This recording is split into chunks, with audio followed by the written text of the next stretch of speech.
What's up and welcome back. I'm John Stark from MacTheMovieGuy.com, your favorite blind film critic, and today we're going to talk about Sorry Baby. This is an A24 movie that came out in June 2025. It was an acquisition for them. It's written, directed, and stars Eva Victor, and also has Naomi Ackie in it. And it has audio description by Deluxe. It's got a pretty great Rotten Tomatoes and Metacritic score, so I think I'm supposed to just go, this was amazing. And sign on, sign, seal, delivered, and sorry, baby, for not going any further than that and just sending it out. But I don't do that. So we're going to talk about Sorry, Baby, because this was... This is a weird film. It's out of I just absorb films. Like I hear about things, so they kind of get prioritized more based on casual things. But I don't think I really knew that this was a dark comedy, so it started throwing me for a loop pretty early on. And really the only time that I picked up my phone to like look at it was I IMDb'd the movie like while it was playing. I was like, what is this? And then it's like dark comedy. I was like, oh, well, that makes sense. Because I was like, the tonal shift here is very weird. So we have two best friends, but the main one that we're going to follow here is Eva Victor, who plays Agnes. She also has a best friend, Naomi Ackie, who looks like she's going to be more of a co-lead, but kind of disappears for large chunks of the movie. This would be a pretty easy if they were running a awards campaign as to who's in lead and who's in supporting. So at the top of the film, they're having a weekend getaway, and Naomi's worried about her friend. We don't really know why. She's pregnant, so we learn that, and then we sort of cut. We also meet the next door neighbor, who's a very eager guy, and Agnes is like, no, we're not sleeping together. No. I mean, pretty obvious that they probably are, just based on his initial interaction and how Naomi's character ends up meeting him. But then we cut back and see Agnes when she was in school, and her interactions with this advisor who's supposed to be going through these, these final papers, these thesis statements that these students have written. And, her friend's there at the time, and there's like another student there that's really like, so you're going to read all of ours, right? You're going to, all of ours, not just hers, you're going to read mine too. I don't like, anyway, so I kept picking up weird vibes. I was like, what is happening with this movie? And eventually the advisor has Agnes come to his house to pick up the thesis that he worked out. And he's like, well, it's got like a 3-story house.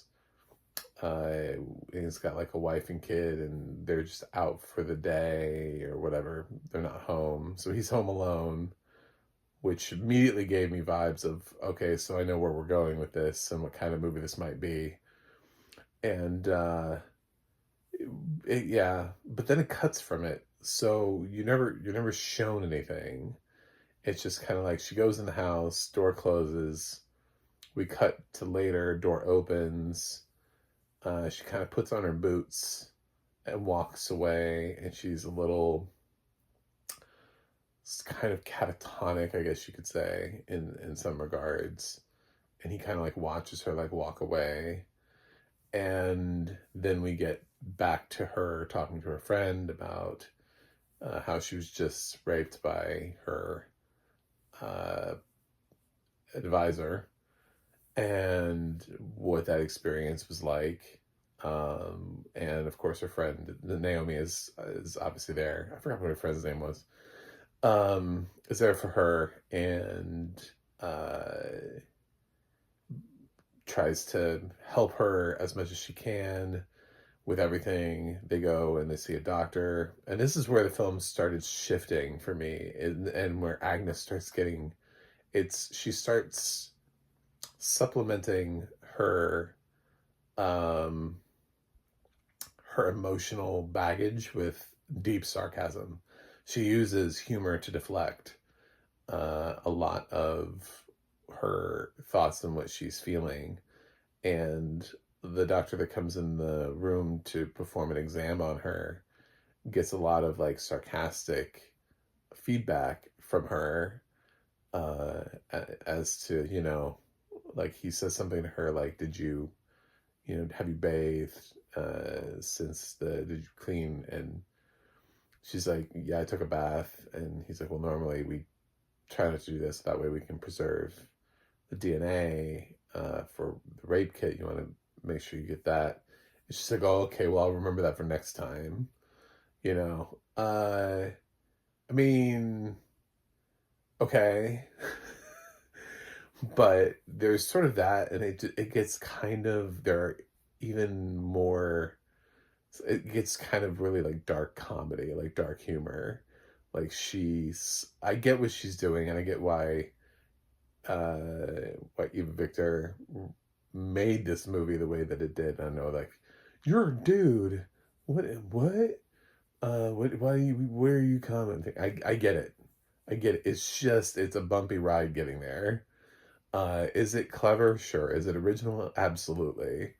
But it's the fact that the tonal shift happens almost in a way where, to keep the film sort of unpredictable, because it's not like I got a strong vibe of Agnes's personality in the beginning, but I think the beginning of the film actually takes place at the end, because as we go back and we see her, and then she meets the neighbor. You know what I'm saying? Like, there are things that happen that would have happened later, and she ends up with this job at the school. She's a part-time professor at the school after her thesis statement. There's just all these things that sort of happen later. Even her friend ends up meeting somebody and falling in love, and then they have the baby, and then the film sort of ends with this baby. And it's just, it feels like I'm pretty certain we started at sort of near the end of the timeline and then jumped back in time. So that snarkiness and that sarcastic humor should have bled into the first part of the film more, and not felt so transitional and reactionary to the event because of the way that the film is structured.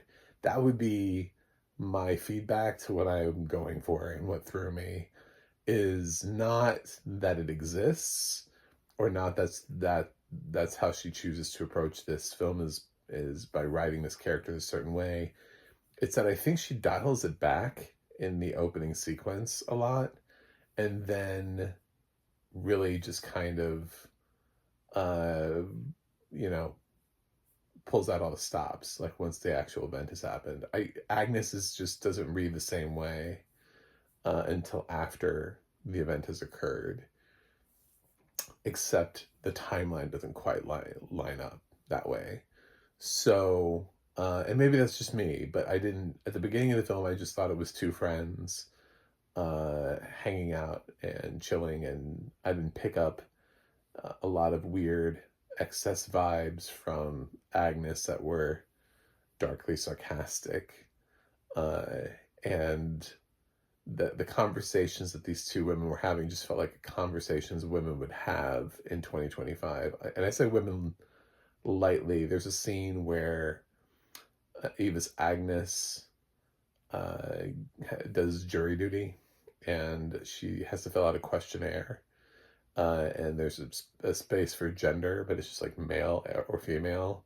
So they draw I keep saying she, they draw, I don't even know what Eva Victor's pronouns are. I can't even think of anything I've seen Eva Victor in. They draw a line between he and she and bubble it in. Like there's a little circle between them, which I think is probably meant to be non-binary, although I don't think they ever actually specify and say that aloud, and I didn't catch a whole lot of they them pronouns being used. But we'll go with that. So it feels A24, which is good because I feel like I've seen a couple films this year that don't feel very A24 and feel like we're stepping a little bit away from the A24 vibes as they're trying to pick up the Texas Chainsaw Massacre franchise. So, yeah, quirky, dark comedy, solid performances. I think June was a smart move for this movie. I don't think it has a chance at any Oscar nominations. I think some people have tried to pull that out because it was something that was critically beloved. I think it'll be something that will end up on critics' lists.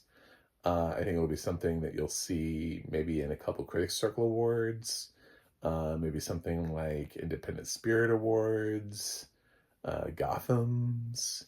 It's not going to break in the mainstream. It's no SAG, no Golden Globe Awards, no Oscars, no BAFTAs. It's just not going to be one of those films. So it's very promising, but I think it feels like a stepping stone to something better down the line. It feels like okay, so I'm Eva Victor, and now you know what I'm about, so give me more money to do the next thing. Sort of like a proof of concept for investing in a talent and seeing what they could do next.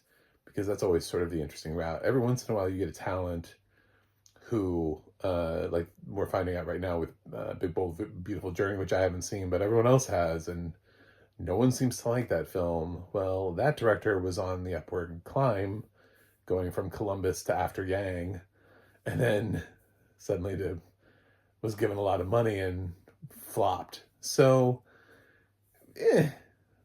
be careful with what you wish for. Sometimes more money does not necessarily equate to better opportunities, but just simply being able to get financing for the projects you want to make, I think, is what Eva Victor's looking for. So with that, I tip my hat. I think this is perfectly fine. I am going to give Sorry Baby a 7.8 out of 10. That is my score. I thought the audio description was lovely. It's a new voice. Like, I don't think I've heard this voice working for Deluxe. I'm so used to hearing like Deluxe working with sort of like a little handful, like a little roster of voices. And this one was kind of delightfully upbeat and quirky, which just added to the whole dark comedy vibe of it. Deluxe doesn't usually match voice talent to tone of film, but here I actually thought they did. I actually thought, considering all things considered with what this film is going for, I didn't need sort of sardonic humor in the audio description, but I appreciated just sort of the way that the audio description was approached from a narrative standpoint. I think it's written pretty well. The only part that I would say about the audio description track was there's a scene, she gets a cat, and then she wakes up in the middle of the night, she thinks the cat pooped in the bed. Well, it's not poop. It ends up being like a creature that's slowly dying because cats being cats, right? So it's a mouse, but you don't know it right away. She doesn't even say it. She just freaks the hell out. And I'm like, what the fuck is in her bed?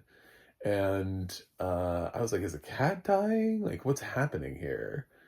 And it took me a hot minute to figure that out. And I kind of wish I had known more, because in that moment I was very discombobulated, far more discombobulated than I felt like I needed to be as a blind person. I was like, I think if I could see, I would know.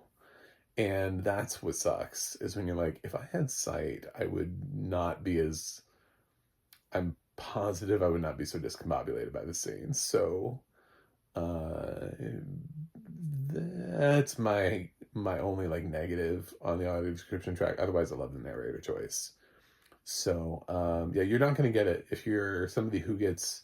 Actually, this is great for people who get triggered because there's nothing here. Like they cut away completely. Like door opens, she goes in. Door closes. We fast forward through time. She leaves the house. So she talks about it, but if the visuals are something that you're worried about, she has some brief like flashback thing when she has like a panic attack, which is like for like a second or two of some images that we didn't see earlier in the film. So it's mostly verbal. Anyway, thanks for watching. Thanks for subscribing. And I'll see you guys on the other side.